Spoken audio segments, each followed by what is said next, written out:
So yun, maraming salamat nga pala sa nag-avail nito kay Sir Janjan Prinsesa ng Cagayan. So ito yung unit niya na high kappa T-Rex to, WE, dual mode na yan, semi-auto and full auto. So tanggalin na natin. Ito, gagawan ko siya ng test fire para ipadala kay Sir. Yun, bayad na to ha.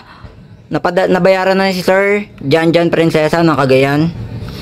So pakamacho ng dating yan, high kappa T-Rex, dual mode, semi-auto, full auto. Ito yung switch niya, nasa likod.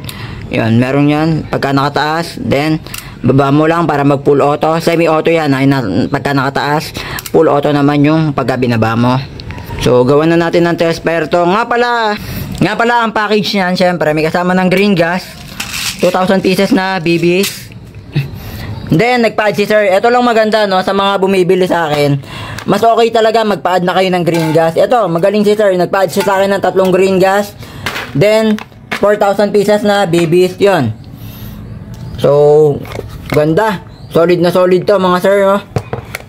High kappa T-Rex, full metal alloy na yan ha. Nasa 1.8 ang bigat nito kasama yung magazine, 1.8 kilo. So yung details niya, 'di ba? So silver chrome yung kasahan, yung trigger pin, then yung hammer sa likod. Ito, yan yung details dito sa likod. Then yung hammer din. Ano, yung sight nito, sabi doon sir 0. Automatic na yan sir, naka-sight na yan oh. Yung 0 niyan, nakatapat na yan. Ito yung sight niya, sabi daw ni sir, i-0 ko daw. Automatic na yan. Yan, nakalagay na yan, yan oh. Saktong-sakto yan. So tabi lang muna natin tong mga in-order ni sir na bala tsaka BB. Gawa lang tayo ng test fire. Siyempre kailangan in good condition pag pinadala. So gagamit lang tayo ng 0.20 na BBs. Mabilisan lang to kasi papadala ko rin kagad sa JNT. Then paano maglagay ng bala? Papakita ko lang din paano maglagay ng bala. So ito yung magazine. Baba mo lang yan ha. Ito yung spring dito ha. Kailangan ibaba nyo. Yan, dito kayo maglalagay ha, hindi sa taas. Yan, dito ang paglagay. Yan ang tamang paglagay ng bala. Yan, binababa talaga yan. Yan. So dadamihan ko na kasi gusto ko lang ipakita yung full auto nito. Papakita ko rin naman yung semi-auto, pero ang highlight talaga nito is yung full auto nya. Bakit nga ba maganda ang high kappa T-Rex na dual mode, semi-auto at full auto?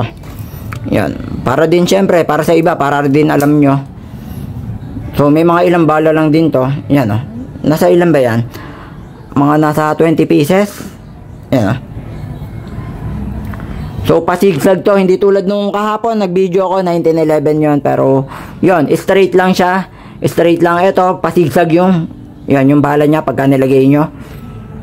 So ganun lang ulit ha. Ibababa mo yan doon sa ibaba ang paglagay ng bala. Then maglalagay din tayo ng green gas. Yung paglagay ng green gas mga sir,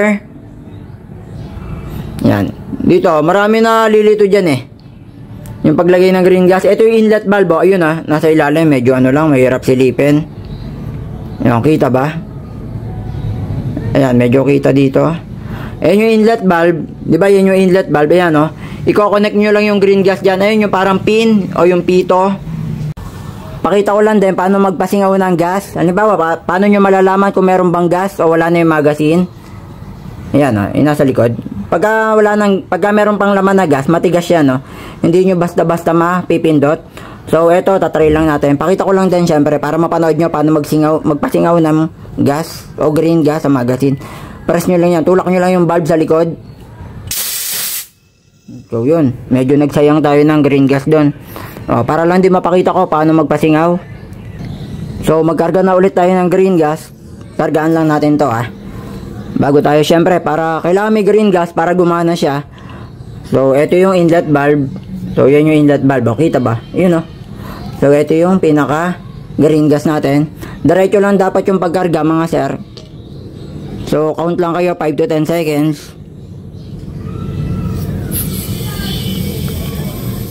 Hindi kailangan madiin mga sir. Yung pagkarga hindi kailangan madiin. Sakto lang. So yun. Kahit minsan 5 seconds o 8 seconds pwede na. Test pair lang tayo. Ito yung pinaka-unit natin. High Kappa T-Rex. Macho dating niya, no? So, single pair muna tayo. So, test pair. Kita ba? Wait, kasa lang natin. Nakalock pa pala. Ayun, no? Kita nyo na, di ba? So, yun. Semi-auto yung tawag doon, no? Ibig sabihin semi-auto, single pair lang. So, papakita ko naman yung rat-rat niya. So, pagka nakataas, semi-auto. Yan, no? Yung switch niya, nakataas. Pagka binaba nyo, yun yung full auto o yung rapid fire o rat-rat. So, nakita nyo ba?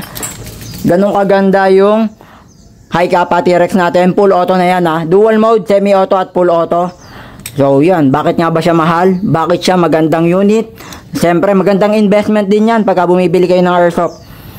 So, paano nga ba ibalik yan? Pagka nagkaganyan, ibig sabihin parang totoo na yan. Check muna natin kung may bala. Kasi pagka ganyan, wala na siyang bala. Oh, so, yun. Wala na talaga siyang bala. Then, ipepress nyo lang tong, ayan, oh. Press nyo lang yan para bumalik. So, sa mga interested, message lang kayo sa Facebook page ko, Chris Safe Toy.